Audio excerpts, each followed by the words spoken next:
So what's the Grape Explorer talking about today? So as you know, I'm very, very passionate about Bordeaux wines, and I'm always into new discoveries. Actually, I think I found one which was really cool. It got a nice story, historical perspective, but we want to zoom in a little bit. It's called Chateau Fleur de Lisse, and this is a Saint-Emilion Grand Cru 2020. And if you're new to the Grape Explorer, we want to at least point out on our Bordeaux map, this is called the right bank of Bordeaux. And this big blue area, which we call the big blueberry right here, is Saint-Emilion. Is a very, very large area. I know it doesn't look very large on the map, but this is a huge, huge area. And it has all different communes. And we're going to talk about that one commune today, which is called Saint-Étienne de Lisse, which is actually where this property is located. But there's an interesting story. So this family actually bought this property in 2015. We're going to talk about that, but they did something very, very dramatic. They picked the winemaker who was the winemaker of Chateau Petrus.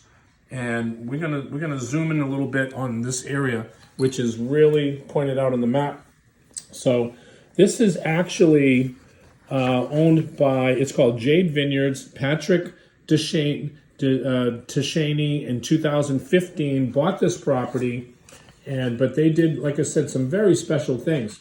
They hired Jean Claude Berrouet and his son Olivier to be the winemakers of this property. The Petrus estate, as of 2010, is now run by Jean-Pierre Moix and also Olivier Berrouet. But the interesting thing about this property is that it's a new property.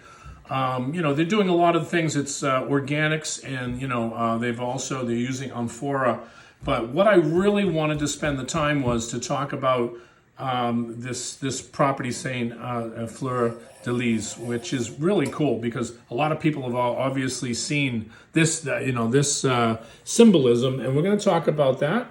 But also wanted to talk about the fact that this wine is getting some real recognition now. It just got in Decanter. Jane Anson just gave this wine 92 points and said it was really worth seeking out this wine and finding it. Wine really doesn't exist in America, but I wanted to, again, it's discovery. A lot of people out there, should pay attention because these are the kind of wines you want to look for. They're under the radar because a lot of people don't know these wines. So they're not going to be that expensive. But think about it, winemaker, Chateau Petrus, which is now going for $4,000 a bottle.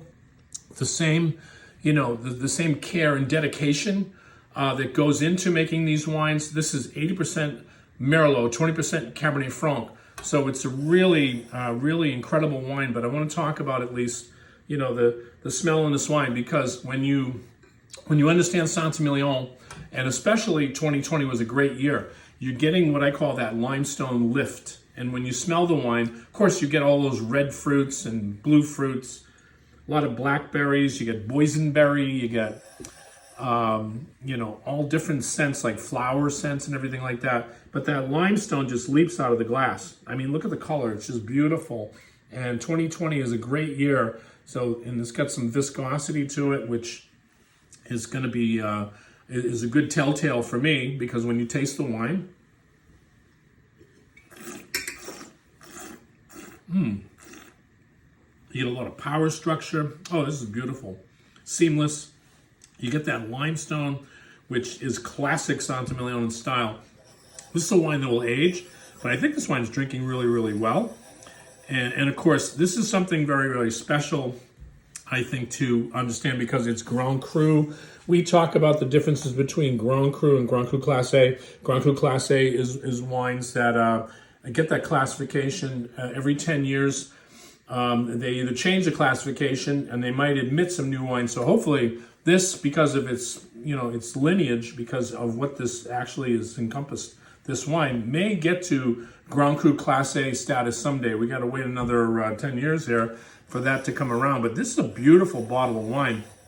But we want to talk about also Fleur de Lisse, because a lot of people, if you're not familiar with this symbol, and if you're in New Orleans, you obviously would know that is the symbol of the New Orleans Saints. But what I thought was interesting, the symbolism of Fleur de Lisse, which, symbols associated with royalty, peace, war, politics, sports, religion. And then it's believed to symbolize purity, light, perfection, life, the Holy Trinity, the natural world, and beauty and sophistication. And, you know, a lot of the royal families of France, when they had the kings of France, the Fleur de Lisse was the bloodline. So actually, the purity of the bloodline and to become king or queen in France was they always used the Fleur de Lisse to symbolize that. And I can see why, because obviously this property is in Saint Étienne de Lisse. So when they say the lily or the flower of de Lisse, they're talking about the actual symbolism of what goes into this wine. And I thought that was really cool. So when I saw that, first of all, I was attracted because I said, never heard of a wine that's called Fleur de Lisse. And then, you know, but I got to dive down a little bit on this wine. So winemaker, Petrus, you know, interesting property right now. This is a wine that I think potentially is going to merit more points down the road as the wine, you know, evolves, as the chateau evolves. And in a beautiful area of Saint-Emilion, this is the kind of wine that we should be looking out in America, because these wines are going to definitely be under $40 a bottle. Think about that. Petrus winemaker, under $40 a bottle. Petrus right now is $4,000 a bottle, just to let you know. That's how famous that wine is. But these people, the winemakers here, were the ones that made Petrus with the Moex family so famous. Again, this is a Grape Explorer, always talking about great discoveries, and I wanted to bring one to the plate today. Chateau Fleur de Lisse. Cheers.